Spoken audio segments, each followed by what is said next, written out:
He did it. He did it. He did it like 2 days ago. Alex Bale. He posted this video like 2 days ago. I did not know. I'm not subscribed to him. I'm sorry. I'm sorry, Alex Bale. I'm not subscribed to you. I'll subscribe to you after this video. But you finally did it. You feel me? So this is gonna be the first reaction on the Crazy Crab video. It may be the last. I have no idea.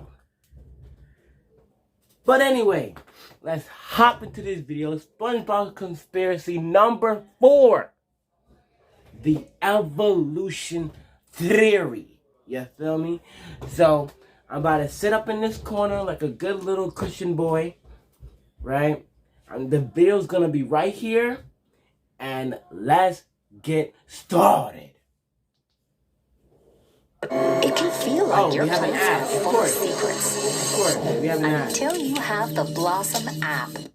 Are the Bikini Bottom citizens the result of nuclear radiation? Who is Pearl's mother? What is the Krabby Patty's secret formula?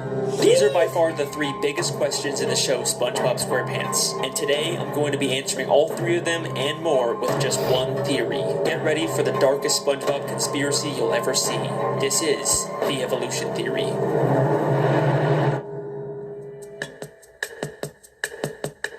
We're back with another SpongeBob conspiracy. Guess I'm the SpongeBob guy now. That's all I make. You guys sure love these SpongeBob theories. Alex Bale out with another video. Who's the this? makers of SpongeBob interfere to put in their own message to brainwash you people. Squilliam sends the doctor in. He's not really a doctor. He's just trying to infiltrate that little round thing on his head there. Oh my God. Thank God for Alex Bale. Look at that. He's helping me prove my point. You know what? That is awesome. Maybe some of you love them a little too much. You know, I got other videos, right? I make films and stuff too. Anyone want to watch those? No. Anyways, by far the most popular SpongeBob theory out there is the Bikini Atoll nuclear radiation theory. It's pretty simple. It's been confirmed that Bikini Bottom is actually beneath a real-life place called Bikini Atoll. From 1946 to 1958, the United States did nuclear tests there, devastating the area and leaving it radioactive even to this day. The theory states that the reason why the citizens of Bikini Bottom can talk and have formed advanced societies is because of mutations caused by these nuclear tests. And that's about the whole theory. Even though there's tons and tons of videos about it, none of them actually go in depth with it or really look through the show for evidence. But y'all know that if Alex Bale is making a theory on it, then it's not going to be some baby surface level analysis. I will watch every single episode of SpongeBob. I will read every page of the goddamn Wikipedia. If I'm making a theory on it, then you guys know it's going to be good. And once I really started looking into this theory, I realized that there is so much more here than anyone thinks. Get ready,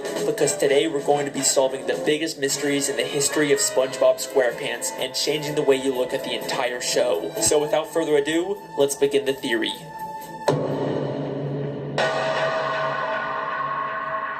In order to find out whether the Bikini Atoll theory is true, we first have to determine whether fish talking and being so intelligent is unique to Bikini Bottom, or if that's just the way the SpongeBob universe works. You know, it could just be that all animals in this world are able to talk, and that's completely normal because at the end of the day, SpongeBob is still just a cartoon. Well, if we take a look at Season 10, Episode 10, Feral Friends, we get a bit of a hint about how the SpongeBob world works. In this episode, a green moon appears and transforms all the characters into less cartoony, real-life versions of themselves. SpongeBob? Patrick? Just like in real life, they can't talk and end up trying to eat each other. The French narrator is watching all this unfold, and he says this very important line. I have been monitoring the behavior of the green moon all day. It is called Neptune's moon. Every 100 years, it de-evolves everyone in Bikini Bottom into primal fish. Every 100 years, it de-evolves everyone in Bikini Bottom into primal fish. So this implies that the characters in Bikini Bottom are more evolved and were once like these primal fish. But this doesn't prove that the evolution only exists in Bikini Bottom. It could still be a worldwide phenomenon. Remember that bonus DVD clip I found in my television theory? It was about humans studying fish in Bikini Bottom because of their intelligence. Land-loving scientists have tried to learn the secrets of intelligence.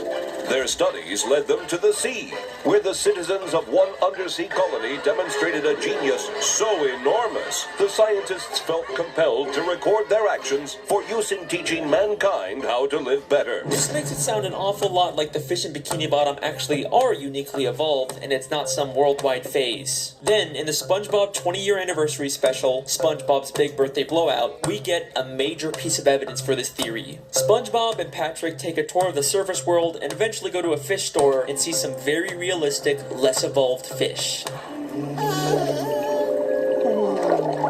What kind of monsters would want to keep fish folk in jail like this? They're so beautiful. They can't talk back to SpongeBob and Patrick, and they're actually able to swim freely through the water instead of being affected by gravity. They are clearly showing us that both evolved and primitive fish exist in this universe at the same time. Now, sometimes we've seen Bikini Bottom characters represented as realistic fish like this, but only when they're out of water, never while they're still in water like these fish. We even see this again in the beginning of the third SpongeBob movie, Sponge on the Run. The movie opens with a coral reef full of these realistic primal fish, but eventually we get to Bikini Bottom where the more evolved fish live. So there you go, direct proof that the citizens of Bikini Bottom are uniquely evolved. This is a very deliberate world-building choice for the creators to make. So I guess that kind of confirms the Bikini Atoll theory. Theory confirmed! We did it! Woo! Well, let's hold on for a second. As much as I'd love to call this theory complete, there's actually one major piece of evidence that gives me some resistance. Something I've never seen anyone else bring up when talking about this theory. Prehistoric Bikini Bottom.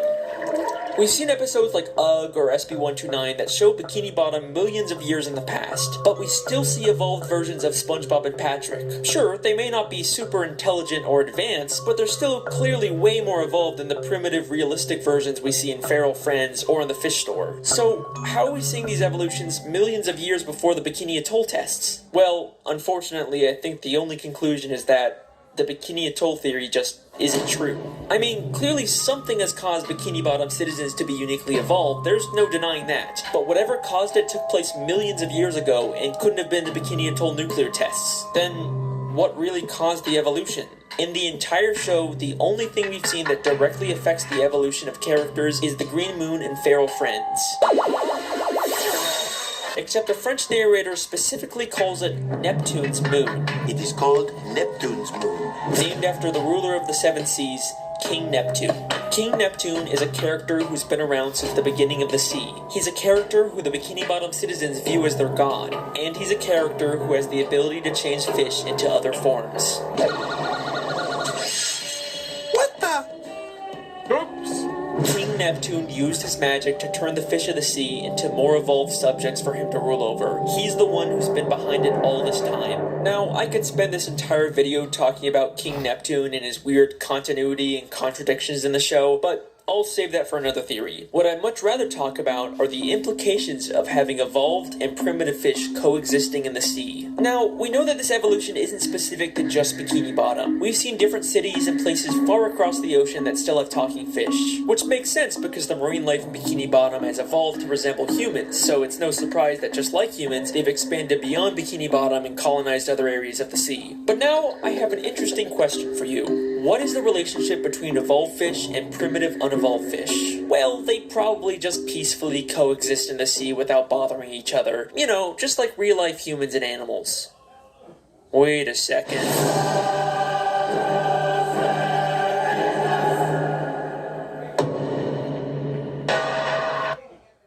Peru is getting ready to make you feel safe, cared for, protected. Quiet. In Season 3, Episode 10, the Krusty Krab training video, there is this hilarious, absurd moment when they're talking about Mr. Krabs. After the war, Krabs stayed secluded in a deep depression that seemed endless. Like, what war happened in Bikini Bottom? They just tell us this and then completely drop it. But with this new context, is it possible that Krabs fought in a war against these primitive, wild fish of the sea? I mean, let's remember in Feral Friends, some of those de-evolved fish were massive compared to the evolved fish, and they immediately started attacking each other. The battle for the survival of the fittest rages on in the animal kingdom. So yeah, in order for the Bikini Bottom citizens to survive and expand, they would probably break into some kind of war. And from the sounds of it, this war must have been pretty brutal to put Mr. Krabs into such a deep depression. But I'm getting ahead of myself. Is there actually any evidence that proves the war Mr. Krabs fought in was specifically this evolutionary war? Well, through the few flashbacks we get, we know that Mr. Krabs served in the Navy. And yes, they were sailing ships on an ocean, even though they're already underwater. This is actually a real-life phenomenon where certain parts of the sea can have a higher level of salinity, and it looks like an underwater ocean. Shout out Miss Parks, my high school marine biology teacher. We also know from maps of Bikini Bottom that the town is surrounded by this underwater ocean. So that places Mr. Krabs' war outside of Bikini Bottom, where this evolutionary war would have to take place. Then if we take a look at Mr. Krabs' home, we see it is full of memorabilia from his past days in the Navy. But hidden within here is something that will absolutely blow your mind and answer one of the biggest questions in the show. Hanging there on his wall is a picture of a massive whale next to a ship. You don't think that could be... No, it can't be. Pearl's mother? Pearl is Mr. Krabs' whale daughter. The show never really explains how a crab can be the father of a whale, but most people just assume she was adopted. People have been speculating about who Pearl's biological mother is for years, and I think we finally just found our answer. We see 2 photos of this whale on a ship in Season 3, Episode 9, just 1 episode before we find out Mr. Krabs fought in a war. Since this is among all of Mr. Krabs' Navy stuff, I think we can assume that this is something he encountered and not just some random picture of a whale on a ship above the ocean. The whale is massive compared to the ship. We've seen adult whales in Bikini Bottom before, but they are nothing compared to the size of this whale. This has a much closer resemblance to Pearl when she de-evolved in Feral Friends and became massive. So this has to be an unevolved primitive whale, and the picture clearly shows them fighting. Not only does this prove that there was a war between evolved and primitive fish, but Mr. Krabs definitely fought in it. But this also implies something very dark. Mr. Krabs killed Pearl's mother. The only direct reference we get in the show to Pearl's mother is one of Mr. Krabs' many sayings, Mother of Pearl. Mother of Pearl! Mother of Pearl! Holy Mother of Pearl! He uses it in place of something like Holy Crap or Dear God, only saying it when something truly shocking or terrible happens, because he knows the terrible thing that happened to Pearl's mother. Why did Mr. Krabs go into such a deep depression after the war? Because he's haunted by what he's done, and the smoking harpoon to prove it is right there on his wall. So, that leaves us with an important question. Why did he adopt Pearl? After he killed her mother, he probably realized she had an infant daughter who had the evolutionary genes. Instead of leaving her to die, he adopted her as his own, all while keeping the dark secret that he was responsible for her mother's death. Woo! Childhood ruined yet? Well, don't worry, there's still time for this theory to get even worse. Now's your chance to remove yourself before things get really dark. Still here? Okay, so here's a fun question.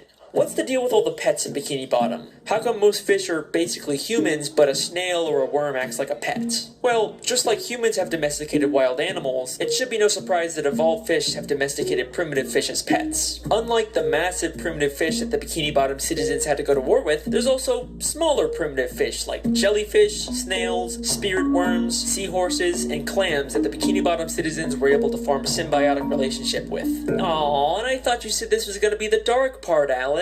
They're living peacefully together. That's nice. Okay, you got me. Here's another fun question. Where do the citizens of Bikini Bottom get their food? I mean, sure, some of it is plant-based, but there sure does seem to be an awful lot of meat-based food under the sea. I think you know where I'm going with this. The Bikini Bottom citizens eat primitive fish. Haha, it's not cannibalism if they're less evolved than you, right? There's no moral dilemma there. In Season 3, Episode 13, we see direct proof of this when the characters go fishing for primitive clams. This is something completely normal in this world. And then there's the chum bucket, which sells chum. Chum. Chum is literally just ground up fish. The show isn't even hiding this. Now, we don't really see too much of the meat harvesting side of Bikini Bottom, and I'm not surprised they're keeping it on the DL, you know, with the whole cannibalism thing, but there is one secret to making food that is kept more secret than anything in Bikini Bottom. The best kept secret in the entire show. You already know what I'm gonna say. the Krabby Patty secret formula. Throughout the show, there's been lots of contradictory evidence about the Krabby Patty secret formula. In Season 4, Episode 7, Mr. Krabs says it's an old family recipe. Your mother knows the Krabby Patty formula? Of course she does! It's an old Krabs family recipe! But in Season 5, Episode 1, apparently Mr. Krabs discovered it on his own by accidentally mixing random ingredients together. Like, huh? I've done it! I discovered the perfect patty batter! Sometimes it's a secret formula, sometimes it's a book, sometimes it's a secret sauce, and any glimpse we get of the formula is just random nonsense. There is a ton of contradictory evidence out there, but I think this might all be intentional. In order to throw people off, Mr. Krabs has spread misinformation about the Krabby Patty formula. In fact, he's already done this in Season 3, Episode 18, by hiding a fake formula for Plankton to find that says he's the secret ingredient. Mixed together with the most important ingredient of all, 4 heaping pounds of freshly ground plankton? And the contradictions aren't just inside the show. Even one of the SpongeBob crew members once said that Krabby Patties are vegetarian and contain no meat. But I've always been a little suspicious about what the creators say. They've also said that they're not allowed to show fish as food, except they clearly do with chum, clam fishing, and all the many, many gags where fish turn into food. It's almost like they're not allowed by Nickelodeon to publicly acknowledge this because that could create a controversy, but they could still sneak this dark secret into the show. So, what is the true secret ingredient? Where does the meat really come from? It's strange, we never really see Mr. Krabs get the meat delivered, or at least go out himself to get it. It's almost like he has all the meat he needs stockpiled somewhere. What primitive meat can Mr. Krabs have access to? Maybe he's been holding on to something from the war. What could Mr. Krabs have killed during the war that he doesn't want anyone to find out about? Something big enough to supply him with meat for years without needing more. What could that be? You really gonna make me say it?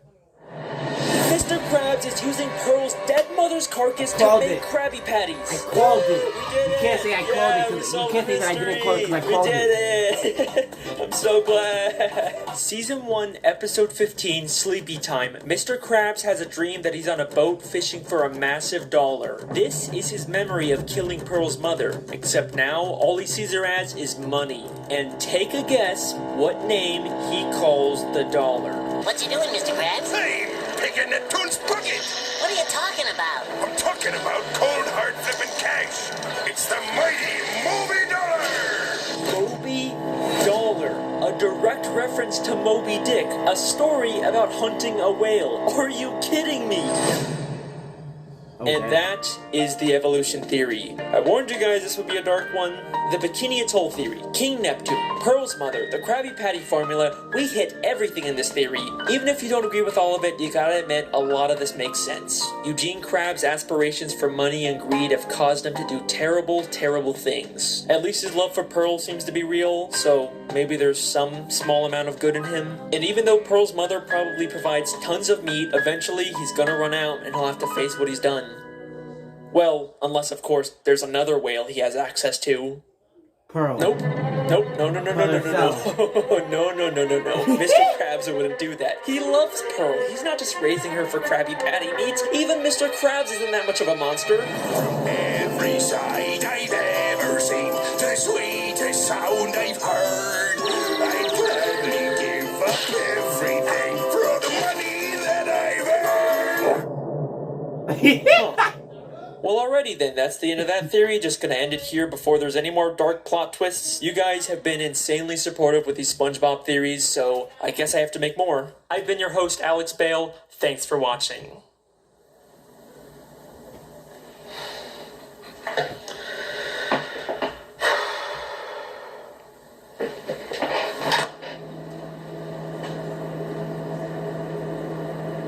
That fridge is looking empty.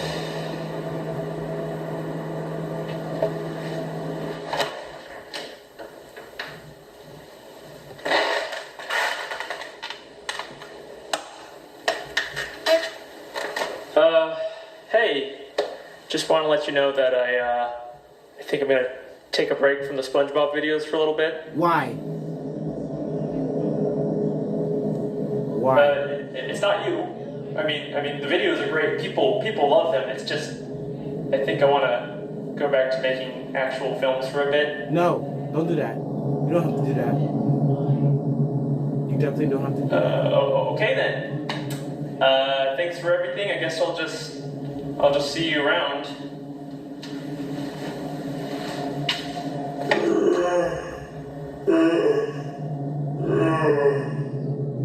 What? When I found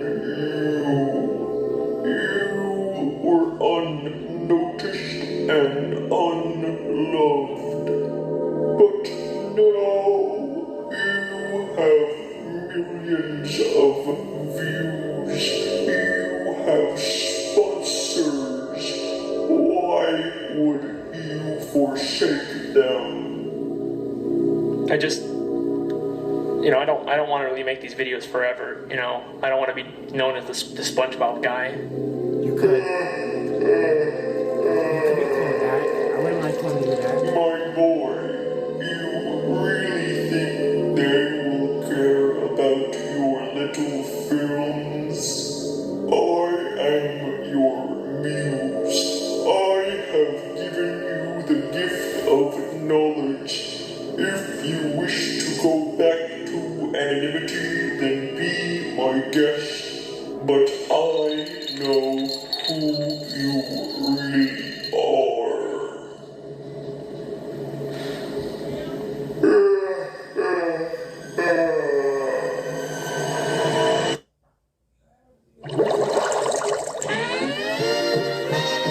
Okay. That was the video. So apparently it looks like we're gonna be getting a number 5. Let me go back. Apparently we're gonna be getting a number 5 conspiracy theory about SpongeBob. Apparently. So most likely I'm gonna be reacting to that. Good video. I'm kinda low-key upset that he didn't put me in the video, because I put a whole video. I made a whole video. I edit the whole video, and I put it in his comment section of his last video, the one before this one, and he actually commented on it. And I was mad hype about that, and he said he was gonna make one. So apparently, it looked like he did, but he didn't. But he didn't put me in the video. It's fine though. He put those other 2 white men. Old white men in the video instead of young black man trying to make it out the hood. It's fine. It's fine. I'm not hating. He would just rather put 2 old white men who already live in the suburbs, probably already have a yacht and everything. He would rather have them in his videos than a little young black boy trying to make it out the hood. That's all I'm saying. It's kind of crazy that he did that. It's fine. It's whatever. No hate. I still like his videos. Let me subscribe to him, because I said I was gonna do that. Why are they so loud? Anyway, that's gonna be the end of the video. Honestly, the only reason why I watched this video is because I thought that he would put me in it. So I was gonna have like that little snippet of watching me on his video on Instagram, but I'm not in the video. But it's fine, it's whatever. I'm still trying to make it out the hood. Anywho, it's been crazy, Husky. It's been Alex Bale. No, it's been crazy. I said crazy. It's been crazy crap watching Alex Bale doing number 4 SpongeBob conspiracy theory, the evolution theory, and I'm gonna catch y'all later, and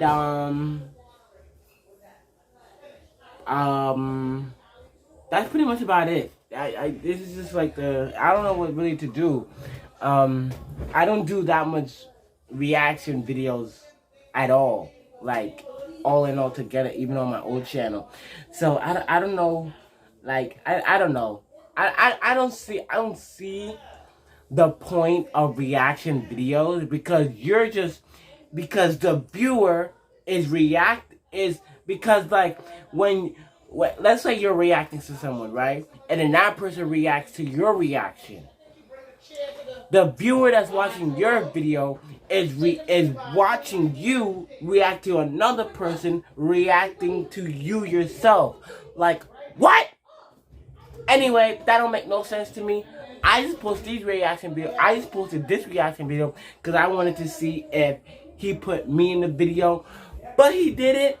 But next video, next conspiracy theory number 5, if he will post it, he probably will, most likely will. I'm gonna react to it because I want to see what he does in that video, and I want y'all to see what he does in that video. Y'all could go watch him. Y'all could just go watch him yourselves. You feel me? Y'all could just go watch him yourselves, and y'all don't have to react to me watching him. But if y'all want to, you could watch the video. Anyway, I am out. I'm about to go eat because I'm hungry, and that's pretty much about it. So, Alex Bell, thank you for the video. And yeah, that's it. I'm out. I'm gone. Peace.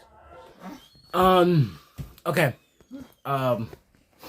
I actually, okay, so like, it was like a while ago. It was like back when I was watching, WandaVision, right? When that was still a thing. I was actually thinking if I should make like a theory channel for like, you know, cause I have a lot of theories about the stuff that I watch. More considerably like Marvel and like a couple of Rick and Morty stuff. So I went to my group chat in Discord. You feel me? I asked my homeboys. I was like, okay, so what would be a better theory channel name? Theory Craziness or A Pack of Theories? And they said A Pack of Theories. And to be honest, I was liking that one a lot more too. So stay tuned. Pack of Theories coming soon. Also, I'm not doing a diss track because he actually posted the video. I was gonna do it. I didn't even start writing it.